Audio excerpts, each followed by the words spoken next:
Olá, bom dia! Hoje somos todos súditos de uma rainha, a Rainha da Fronteira. O Agroband está começando direto de Bagé, cidade de cerca de 116 mil habitantes na região da Campanha Gaúcha, a 360 quilômetros da capital Porto Alegre. Este município tem tradição no agronegócio. Pecuária e plantação de arroz são os destaques. Recentemente, a soja chegou por aqui. Às vésperas do Natal, uma data que simboliza a vida e o renascimento, viemos a uma região que se mantém viva, brotando e nascendo no campo.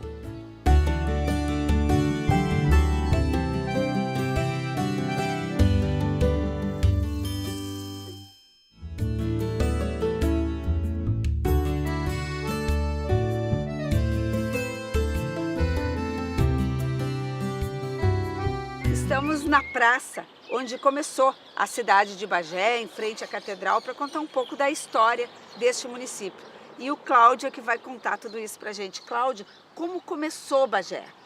Bom, Bagé começou exatamente aqui onde nós estamos, né? Na verdade, em 1811, o governador da província, o Dom Diogo de Souza, a mando do Dom João VI, ele com seu exército se dirige a Montevidéu, para a tomada de Montevidéu, que estava sob a iminência de ser invadida por Buenos Aires, e ele acampa aqui, e a sua barraca, seu bivac, fica exatamente aqui nesse local. Nasceu então como um acampamento militar? Nasceu como um acampamento militar.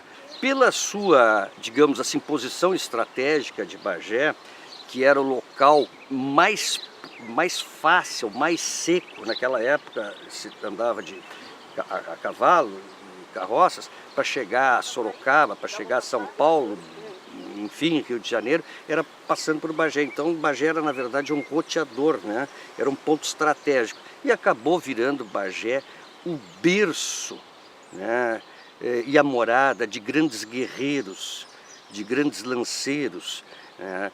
De grandes filósofos, de grandes artistas, de grandes políticos. Basta dizer que Silveira Martins, a voz de trovão, o político mais eminente do período imperial, era bagiense e está enterrado justamente, sepultado justamente nessa igreja aqui, que o pai dele ajudou a construir essa igreja.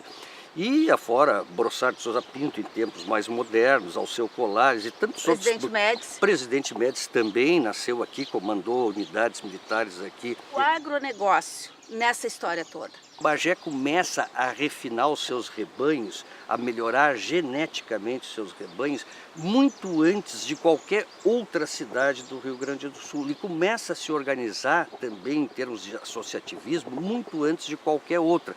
Tanto que a Associação Rural de Bagé, mais que centenária, era a principal, digamos assim, do Rio Grande do Sul. Quando se chegava lá na Federação das Associações Rurais, algum município como Piratini, como Canguçu, que desejavam criar sua associação rural, eles assim, como é que iam buscar os meios de como criar? Diz assim, vocês vão a Bagé, que a Associação Rural de Bagé é modelo. E, em decorrência disso, os estancieiros daqui de Bagé foram os responsáveis, e isso é uma das maiores primazias do agronegócio de Bagé, por introduzir aqui em Bagé os primeiros animais reprodutores de puro sangue. Assim se deu com a raça Hereford, com a raça Aberdeen, com a raça Shorton, em termos de bovino. Todos trazidos nos primeiros anos do século XX, 1906, 1907, por aí. E mais, foi em Bagé que se criou o primeiro, o que se chama Herdbook, o primeiro livro de registro genealógico, registro escolar existente até hoje, e que controla toda essa genealogia dos reprodutores. Mas não para só aí, viu? Porque não se trata só de bovinos. Foi também aqui em Bagé que se introduziu as primeiras raças, os primeiros reprodutores por sangue ovinos, com Rony Marsh, com Merino, com Lincoln, também por pessoal de Bagé. E por aí afora, hoje está disseminado pelo resto do Brasil o cavalo crioulo. Primeiro cavalo crioulo que ingressou no Brasil, ingressou em Bagé. Bagé tem tradição com aras também. A tradição de Bagé em aras, ela remonta a 1884, quando o Dr. Cândido Bastos trouxe para Bagé o primeiro PSI, o primeiro cavalo puro sangue inglês para Bagé, e cria em Bagé, é o primeiro do Rio Grande do Sul, viu? E cria em Bagé um primeiro aras, né, para a criação de puro sangue inglês. Depois nós só tivemos uma renovação dessa tradição. E ele, Dr. Cândido Dias, também foi a pessoa que trouxe o primeiro cavalo puro sangue árabe e o primeiro da raça Percheron. E para concluir, eu não poderia deixar, porque só falamos na atividade pecuária, mas também Bagé se destaca na produção do trigo. Foi um geneticista que veio para cá, ainda no governo Vargas, o Ivar Beckman, que através das suas pesquisas descobriu várias variedades de trigo, inclusive aquela que é adaptada ao plantio de verão, e tantas outras variedades ainda, principalmente aquelas que apresentavam maior resistência à ferrugem, que é uma praga que ataca o trigo. E agora, muito recentemente, já no início do terceiro milênio, foi em Bagé, na Cabanha da Maia, que se fez a primeira clonagem de uma vaca Jersey e de uma vaca Angus. Cláudio, para a gente encerrar esse nosso bate-papo, gaúcho de Bagé, a gente ouve muito pelo Brasil e até fora daqui. Quando a gente diz que é gaúcho de Bagé, por quê? Porque por toda essa tradição de Bagé, né, eu seria muito suspeito a dizer mais do que isso. Por toda essa tradição de Bagé, por toda essa representação e atuação, principalmente a postura, a conduta dos bagienses, a conduta na indumentária, a conduta na preservação das tradições, a conduta no acolhimento dos forasteiros, ela ainda se mantém. Obrigada por toda essa aula, esse aprendizado sobre a cidade de Bagé. Eu que agradeço poder falar um pouquinho dessa cidade que é maravilhosa, né? Nessa praça aqui que foi um verdadeiro forte de resistência durante a Revolução de 1893. Obrigada, bom dia. Bom dia.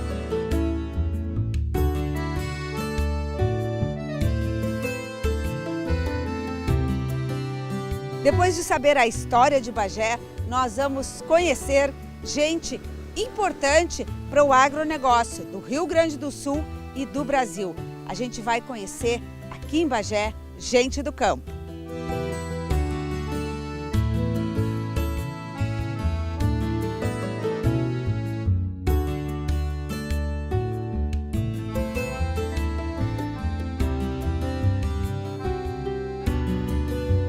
Estamos na estância Santa Maria, de Gedeão Pereira, presidente da Federação da Agricultura do Rio Grande do Sul. Ele é nossa gente do campo. Bom dia. Seja bem-vindo. Estamos na estância Santa Maria, 52 quilômetros de Bagé, para conversar com o presidente da Federação da Agricultura do Rio Grande do Sul, a mais antiga federação do país. Gedeão Pereira, obrigada por nos receber aqui. Bom dia. Bom dia, Liz e equipe que vieram nos visitar aqui na nossa propriedade. Eu diria que mais do que a propriedade, a alma da nossa existência, que é a nossa propriedade rural. Vamos contar um pouquinho de quem é o presidente da Farsul, vice-presidente da CNA. O senhor vem todo fim de semana, vem toda semana para cá. O senhor não cansa de pegar essa estrada? A gente andou bastante para chegar aqui. Sim, realmente, nós temos de Bagé a Porto Alegre 370 quilômetros e mais 52 até chegarmos a Santa Maria. E é uma mudança muito forte de vida, sem dúvida nenhuma, estar presidindo essa importantíssima federação de agricultura, como é a Farsul, como tu acabaste de dizer, a mais antiga do Brasil, com 91 anos. E realmente eu confesso que eu saí da estância, porque eu morava aqui na propriedade, até chegarmos à presidência da Farsul. Como é que é a sua rotina? Como é que é o seu dia a dia? O senhor é médico veterinário por formação. Realmente, nós temos que separar as coisas, Liz, antes e depois. Antes da Farsul, eu vivia na estância. Vivia aqui dentro da propriedade, eu fazia pecuária, sou muito auxiliado e hoje quem determina os destinos da propriedade é o meu filho, que também se chama Gedeão Avacini Pereira, que está trabalhando aqui na propriedade e o que me permite eu ter a liberdade de tocar a Farsul e não estar mais presente diuturnamente como até então fazíamos. O senhor já nasceu estanceiro, fazendeiro, como a gente diz aqui no Sul? Eu nasci pecuarista, sim, é uma tradição já da vida inteira. Nós recebemos uma parte disso aqui do meu pai, que começou a sua vida no Uruguai, porque, como vocês podem observar, esta propriedade ela faz limite com o Uruguai, está exatamente na fronteira com o Uruguai. Meu pai que começou a vida dele no Uruguai, depois veio para cá em 1960, quando comprou esta propriedade, e daí então, até os dias de hoje, nós a viemos constantemente desenvolvendo-a e também aumentando no seu tamanho, porque nós sempre partimos do princípio que da possibilidade que se pode comprar um metro de solo, a gente tenta comprar esse metro de solo. Essa tem sido a nossa filosofia de trabalho ao longo já dos meus 40 anos, o meu filho já está trabalhando aqui há 17 e o meu pai que viveu a vida inteira aqui também nesta região. O senhor já tem um filho trabalhando aqui, tem netos também que podem vir mais uma geração? Sim, na realidade nós somos um grupo familiar, isso aqui é uma propriedade familiar, aliás como todas as propriedades, eu acho difícil achar alguma que não seja familiar, mas de qualquer maneira isso aqui é um grupo de trabalho, nós éramos 4 irmãos e a mãe e o pai, depois o pai faleceu, depois eu perdi 2 irmãos e também perdi a mãe. Aí ficamos reduzidos hoje, eu uma irmã, que é sócia, e mais o filho que trabalhamos toda a propriedade. E pode vir, quem sabe, netos aí, mais uma geração? É provável que sim. É provável que tenha um neto mais velho, pelo menos eu que está despontando, que já está com 19 anos, está fazendo administração na PUC em Porto Alegre e está fazendo estágio lá também na nossa federação, junto com a nossa equipe econômica, que também parece um vocacionado para a agricultura, nem tanto para a pecuária, para a agricultura, porque a propriedade aqui ela é um mix de atividade pecuária, porque ela veio da pecuária para a agricultura. Lá nos anos 70 entrou a ourizicultura nesta região, portanto nós passamos também a ser ourizicultores a partir dos anos 70, e creio que há 8 ou 9 anos atrás, quando a soja também chegou nessa região da metade sul do Rio Grande, nós também incorporamos a atividade de soja. Então hoje, portanto, nós temos alicerçado em 3 pilares. Tem alguma pecuária, coisa arroz e soja. De reflorestamento também? Eu não diria reflorestamento, eu diria florestamento, porque a região, isto aqui é uma região do Pampa que praticamente não tem árvores. E eu acredito que na história nunca teve árvores. Então, o que nós fizemos nessa região foi florestamento com eucaliptos e temos um trabalho intenso, sim, também na área de florestamento. E vocês têm aqui também silos, vocês fazem armazenagem dentro da propriedade? Sim, é evidente que sim, nós fizemos esse investimento tanto em irrigação quanto em armazenamento. Aproveitamos esse viés dos últimos anos em que se proporcionou ao país, dentro do desenvolvimento do seu agronegócio, fazer esse tipo de investimento. E nós trabalhamos hoje fortemente com irrigação fora do arroz, porque o arroz naturalmente é a lavoura irrigada, mas com um pivô central em cima da lavoura de soja e, consequentemente, também nós temos uma unidade importante de armazenamento, que é para armazenar todos os grãos colhidos na propriedade. A gente está com a entrada de novos governos, em nível de estado e de país. E qual que é a sua expectativa como dirigente e como este produtor rural, que já tem gerações na família vindo aí atrás? O que o senhor espera para o futuro? Lisemara Prats, eu sempre digo que o produtor rural, o calcanhar de Aquiles do produtor rural é o direito de propriedade. Essa é a segurança jurídica que qualquer produtor rural no mundo inteiro exige. Isso é uma realidade. E o que vem acontecendo? Nos últimos 22 anos, veja bem, eu estou indo lá ao período Fernando Henrique Cardoso, quando ele começou. Nós de lá para cá sempre tivemos o direito de propriedade neste país relativizado. Relativizado nas questões de reforma agrária, nas questões quilombolas, nas questões indígenas e mais recentemente nas questões ambientais. E isso sempre preocupou profundamente a classe produtora rural brasileira. O que nós exigimos do Estado brasileiro? Segurança jurídica, para continuarmos avançando. Tudo aquilo que não tivemos ou que tivemos relativizado nesses últimos 22 anos. Estamos vivendo um período novo de grande expectativa a partir do dia 1º de janeiro, com a eleição de Jair Messias Bolsonaro, porque é o primeiro governo de centro-direita, eu diria assim, que apareceu nos últimos 22 anos. Portanto, eu tenho absoluta certeza, pelas nossas andanças, pela nossa, vamos dizer assim, presidência na Federação da Agricultura e por estarmos em contato constante com os nossos produtores rurais, os nossos sindicatos rurais, que este era um desejo do produtor rural brasileiro. E aqui no Estado? Nós, como produtores rurais, nesse segundo turno das eleições gaúchas, nós não nos preocupamos, porque aquilo que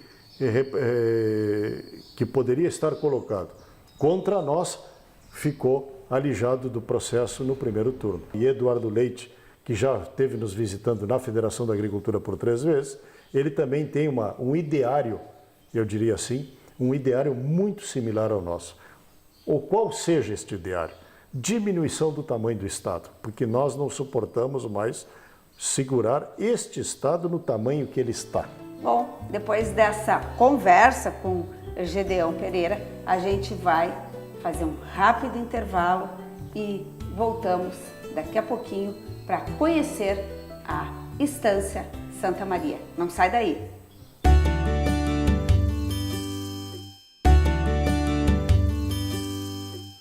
O Agroband está de volta. Estamos hoje na cidade de Bagé, na campanha do Rio Grande do Sul, a 360 quilômetros de Porto Alegre. Estamos na Estância Santa Maria, bem pertinho do Uruguai, quase na fronteira com o país vizinho. E a gente vai mostrar agora como é a rotina aqui na estância de Gedeão Pereira, que é o presidente da Federação da Agricultura do Rio Grande do Sul e vice-presidente da Confederação de Agricultura e Pecuária do Brasil.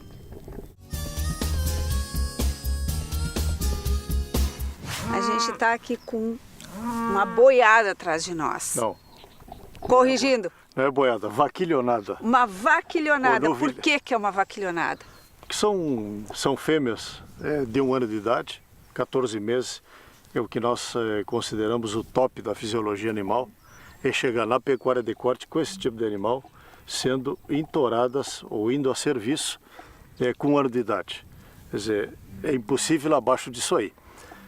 Isto significa que daqui a 1 ano, ou na próxima temporada de primavera, já estarão produzindo seu primeiro terneiro, e porque na história do Rio Grande do Sul, o normal era fazer o primeiro acasalamento aos 3 anos de idade. Depois, com a evolução da tecnologia, nós conseguimos chegar aos 24 meses. E agora estamos no limite fisiológico, 14 meses. Isso aí são exemplares da raça Hereford. São animais que estão acima de 330 quilos nessa idade. E isso aí, evidentemente, que é um conjunto da atividade genética com nutrição animal. Então, o que nós estamos vendo aqui? Que esta região toda aqui, onde nós estamos, isso aqui é uma pastagem de azevém, que agora já está sementando. Isto aqui é uma área que assim que sai o azevém entra a soja. Então nós fizemos sempre a integração lavoura-pecuária, que é a ILP, onde nós trabalhamos justamente a pecuária em cima, neste casamento muito salutar com a lavoura de soja. Que ganho de peso dá para o animal esse tipo de pastagem, a conversão? Esse tipo de pastagem, quando nós chegamos lá nos primeiros meses, no mês de outono, aí nós conseguimos 800 gramas a 1 quilo, cabeça dia. E quando chega na primavera, nós conseguimos ganhos superiores a 1,5 kg cabeça dia.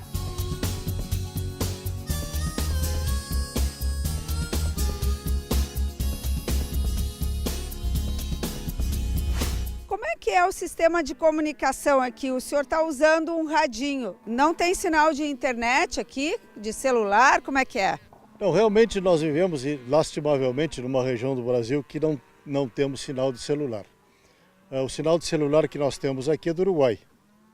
E internet nós temos na sede porque nós trouxemos a internet via rádio de Bagé. Portanto, aqui nós estamos mais uma região de sombra no Rio Grande do Sul e que temos dificuldade. A fronteira com o Rio Grande do Sul, com o Uruguai, está aqui a mais ou menos 2.000 metros. Do outro lado se pega celular em qualquer lugar. E aí tem que usar o radinho. Evidentemente, aqui nós trabalhamos então com rádio, todo mundo tem rádios, as máquinas têm rádio, os tratores têm rádio, vários deles, as caminhonetes cada um carrega o seu rádio, então a gente se comunica, as fazendas, as sedes têm rádio, então a comunicação é constante.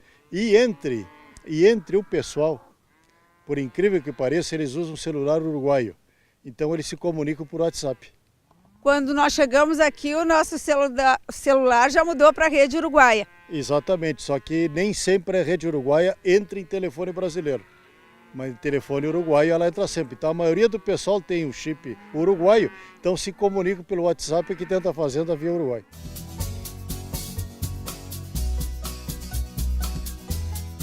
Aqui na estância vocês usam muita tecnologia, o pivô para irrigação é um deles. A gente está embaixo de um gigantesco pivô. Como é que funciona isso aqui? E falando em tecnologia, ele é controlado todo por computador?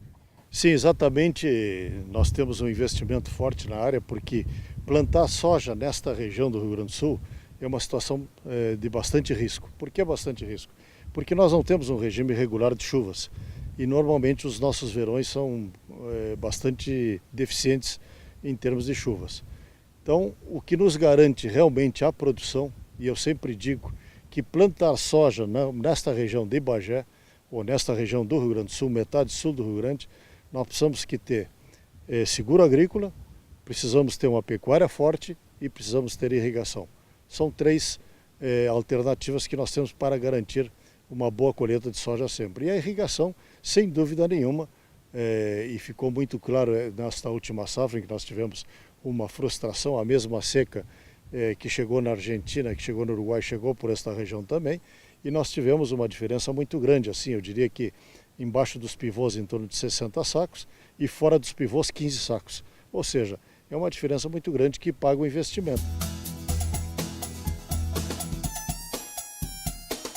O senhor diz que aqui, vamos acompanhar um pouquinho para mostrar para o telespectador, é o coração do Pampa. Por quê? Eu diria que esta região, que ela vai limitada mais ou menos pela BR-153, que vai até a Ceguá, iniciaria por ali em direção a Dom Pedrito, mais adiante Livramento e Rivera. É uma região muito característica do Pampa Gaúcho, pelo tipo de vegetação, pelo tipo de campo, pelo tipo de ondulação. E é uma região praticamente limpa, ela não tem matas ciliares, é só campo. Então, pela característica dela, eu diria que é o coração da região do Pampa, toda essa grande região onde pega os campos do Ponte Verde. Ela parece uma região desenhada, assim, quando a gente enxerga toda essa dimensão e definir o Pampa. O Pampa é isso, é esse desenho de campos. O Pampa é esse desenho de campo, mas ele é fortemente construído pelo homem. O Pampa sempre teve, possivelmente, outrora, e eu te falo aí, possivelmente há 300 anos atrás, nós não tínhamos talvez o Pampa nesta limpeza que hoje ele se encontra. Talvez tivéssemos algum mais macega, mais outro tipo de vegetação arbórea rasteira, que com a chegada do homem, da pecuária, com o cavalo, com o ovino e com o gado, o Pampa se transformou no que ele é hoje, desta maneira.